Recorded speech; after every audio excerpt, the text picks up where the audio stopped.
To start a social media marketing agency, there are three things that you need. You need a service to offer, you need a niche to offer that service to, and you need a predictable way of signing and finding clients. I don't know if you can see that, but I literally just got a payment from a new client, which is amazing because I literally started recording.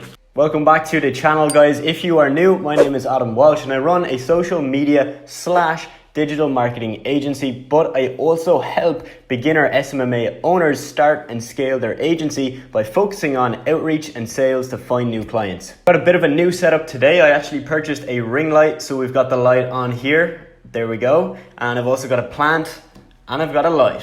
So as I mentioned, look, there's three key things you need to start and scale a profitable and a successful social media marketing agency. If you can dial in those three areas, you're pretty set. You're gonna have a very easy journey and you're gonna have a lot of success. But in today's video, what I wanna do is I wanna focus on the niche, okay? This is probably the question I get asked the most. What niche should I target? What niches are the most profitable? And what are the easiest niches?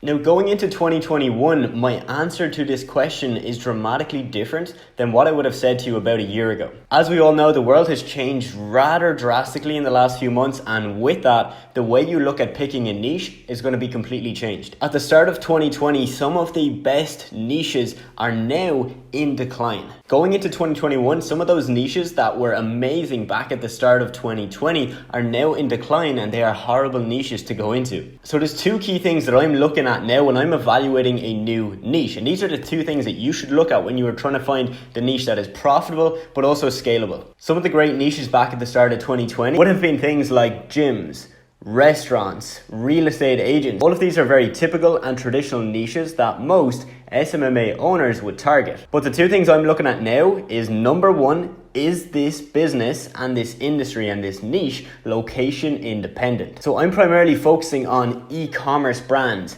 course creators, online coaches, consultants, because these type of business owners aren't limited by a physical location. So if their gym shuts down or their restaurant shuts down, they can stay in business. And I want to share another way of looking at this with you, and this is something that I shared actually within my 6-figure accelerator program with my students just last night. So let's say over the last few months you've decided that you want to work with restaurants and the hospitality industry, right? For you, it matches your personality, you know a lot about it, and it just makes sense. Now, since we're going into this different period of time, right, where most restaurants are closed, a small handful are doing deliveries and things like that, but the vast majority are not operating at full capacity. What you can do is you can look at those restaurants, right, and that hospitality industry and say what type of products are associated with these businesses, okay? So you might find that certain products, right, sold by e-commerce brands are supplied to these industries. And in that case, you could maybe go direct to the e-commerce brand and that could be your new niche. So I won't go into too much detail with that one, but just have a think about that one.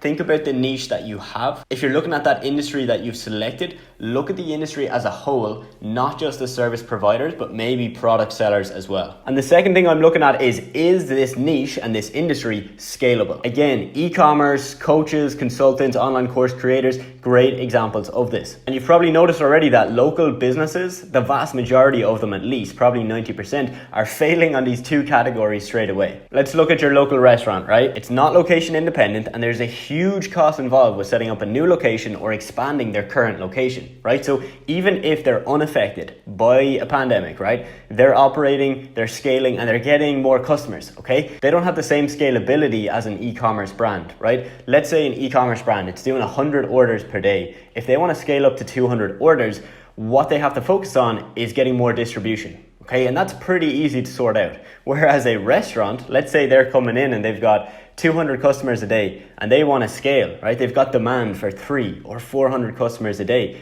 For them to go and do that, they have to either get a new location or expand their current location. That's not an easy task and that takes months. So again, even if you can get results for a restaurant and they're not affected by the location, right? They're set up, they're up and running, and they're actually getting customers, their demand is very, very limited. So even if you're doing a great job, they might not be able to keep up with the demand and you might have to actually scale back their marketing. And ideally, that's not something you want. You want to be working with businesses that have scalability built in, because as an agency owner, your goal is to flood them with customers, right? That is the bottom line. Like, that is what they're paying you for, is to get more customers. So if you are actually doing that effectively, like you're succeeding, you're getting them tons of customers, you need to know that they can scale. Because if they can't actually scale, even if you bring them new customers, they can't satisfy the customers, and that's not really going to work out too well. So these are the two criteria that I'm looking at when I'm evaluating a niche. And the main things I'm looking at here is the niche sustainable and is it feasible, right? Feasible means, look, is it actually possible to work with this niche? Like, can they operate, okay? And when I'm looking at sustainability, that's more so linked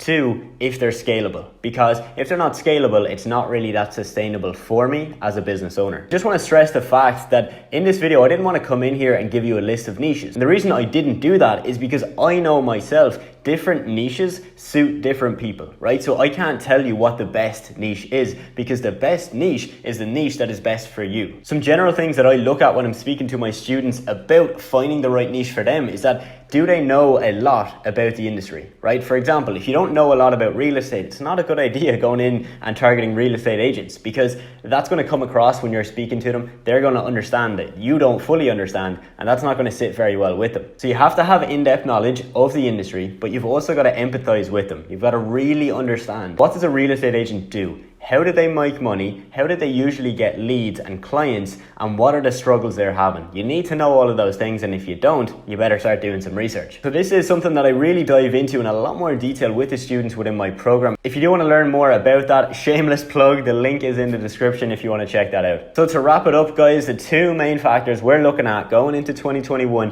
when you are looking at and trying to pick a niche is it location independent, right? Can this business and this industry operate without a physical location? And is it scalable? If it meets those two criteria and you know a lot about it and you can empathize with a business owner in that industry, it's probably a pretty good niche for you. I hope you enjoyed that video. This one was a fun one to make with the new kind of lighting setup. I hope you enjoyed. If you did, please do leave a like, drop a comment below. And if you are new, make sure you do hit subscribe or at least consider it. I would really appreciate it.